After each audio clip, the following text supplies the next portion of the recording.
ઘર ઘર સંપર્ક। હવે વાત કરીએ અમદાવાદ પૂર્વ બેઠકની તો લોકસભાની ચૂંટણીમાં કોંગ્રેસ અમદાવાદના 70 વર્ષના ઇતિહાસમાં પહેલી વખત એક મહિલાને ઉમેદવાર બનાવ્યા છે। જો કે ભાજપે આ બેઠક પર હજુ સુધી એક પણ મહિલાને ક્યારેય ટિકિટ નથી આપી।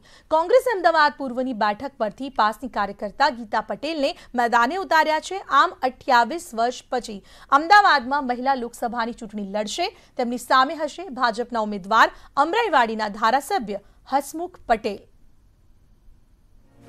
અમદાવાદ પૂર્વ બેઠક પર પાટીદારો મેદાનમાં હસમુખ પટેલ વર્સિસ ગીતા પટેલ વચ્ચે ખરાખરીનો જંગ।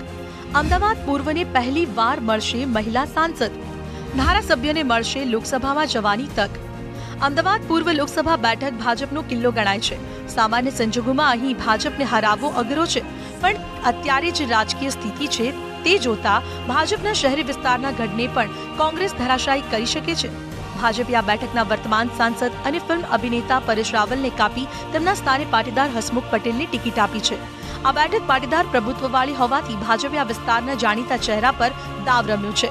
જો વાત કરવામાં આવે ભાજપના આ ઉમેદવાર અંગે તો હસમુખભાઈ અમરાઈવાડીના વિધાનસભા બેઠક પર સતત 2 ટર્મથી ધારાસભ્ય છે। તેઓ અગાઉ 2 વાર કોર્પોરેટર પદે પણ રહી ચૂક્યા છે। સ્થાનિક નેતા હોવાથી ભાજપના કાર્યકર્તાઓની લાગણીને ધ્યાનમાં રાખી તેમના પર પસંદગી ઉતારી છે। હવે વાત કરીએ કોંગ્રેસના ઉમેદવાર ગીતાબેન પટેલની। ગીતા પટેલ પાટીદાર સમાજનો મોટો મહિલા ચહેરો ગણાય છે। તેઓ હાર્દિક પટેલ સાથે પાટીદાર અનામત આંદોલન સાથે સક્રિય રીતે જોડાયેલા છે। કોંગ્રેસે અમદાવાદના 70 વર્ષના ઇતિહાસમાં પહેલી વખત એક મહિલાને ઉમેદવાર બનાવ્યા છે।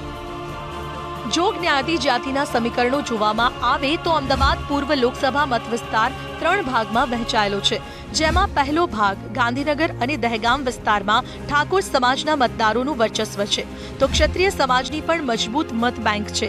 બીજા ભાગમાં બાપુનગર, નિકોલ અને ઠક્કર બાપાનગર વિસ્તાર આવે, જેમાં સૌરાષ્ટ્રવાસી મતદારોની સંખ્યા બહુ મોટી છે, તો ઉત્તર ભારતીય એટલે કે હિન્દી ભાષી મતદારોનું પણ પ્રભુત્વ છે। ઉત્તર ગુજરાતથી આવીને રહેલા પાટીદાર મતદારો પણ મોટી સંખ્યામાં છે। એ સિવાય દલિત મતદારોની સંખ્યા પણ સારી છે। ત્રીજો ભાગ નરોડા અને વટવા વિસ્તારનો છે, જ્યાં ઉત્તર ભારતમાં આવેલા કામદારો ઉપરાંત મુસ્લિમ, સિંધી, દલિત સમાજના મતદારો નોંધપાત્ર છે, જ્યારે પાટીદાર અને ક્ષત્રિય મતદાતાઓ પર સારું વર્ચસ્વ ધરાવે છે। ભલે આ બેઠક ભાજપનો ગઢ ગણાતી હોય, પણ આ વખતે બંને પક્ષોના મજબૂત પાટીદાર નેતાઓ આમને સામને હોવાથી રસપ્રદ મુકાબલો થશે તેમાં શંકાને સ્થાન નથી।